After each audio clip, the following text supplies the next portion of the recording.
So the first movie was a real surprise due to the unusual structure and end credits. What do you think will surprise people in this sequel? That's a great question. I mean, I think what will surprise the people in this sequel is how good the second film is overall. I think the whole script was funnier than the first, and I think that I'm just so thrilled that people are going to see a continuation of that same energy that we had in the first one. And I don't want to give anything away, but there's some great twists that take a bit of a more unexpected, sometimes darker turn that wasn't in the first movie. So I think people will be really surprised at how how good a movie the second one is in of itself, even if they never saw the first movie. And I think that will be the surprise, is the overall quality. Yeah. And in what ways is it again a one-of-a-kind movie experience? Great question. I think you're in Bangkok, which is more different from Vegas, not just because it's in a different country.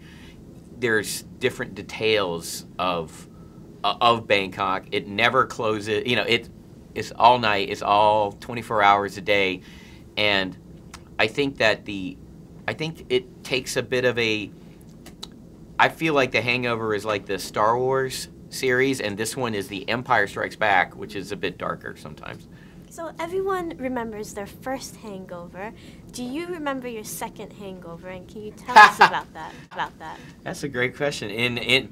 Most of my hangovers were in college, and my second hangover, I remember I did not eat anything all day, and I remember my stomach was sick, but I could not vomit. It was empty. It was dry heaving. Tell me what the most memorable souvenir from shooting Hangover 2 was.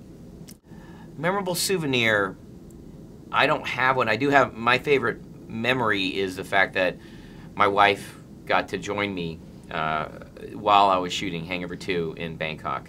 And that was to have my wife there, and we had a few days off shooting. We basically took a mini vacation together.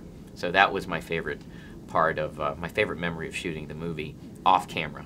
Yeah. How about on camera? On camera is the fellowship with Todd Phillips, the director, Zach, Ed, Bradley, Justin, and of course the monkey Crystal. So all of them are my good friends, and I consider them my my family. And we really got to spend a lot of time off camera. Almost every night we go out to dinner, and we go on trips together, even on our days off. How do you explain the enormous success of the first film and also this film across the world? I think that audiences all over the world can relate to both movies. I think it has to do with the friendships and the relationships of the main characters. And everybody knows someone who is like Bradley. Everyone knows who is someone like Zach. Everyone knows someone who is like Ed. And Todd Phillips does a great job at making relatable characters and then zipping it up to something crazy very smoothly. What was the most challenging aspect of shooting Hangover 2? Being in a foreign country, sometimes a language barrier, and not knowing all the locations as we knew in Vegas, which was our home country. So there were challenges in that sense, but the people in Thailand are so friendly and so nice and so hardworking. We also worked with the local crew in Thailand, and it's called the Land of a Thousand Smiles. And we are so blessed to work with very friendly, hardworking people, and they're the nicest people in the world.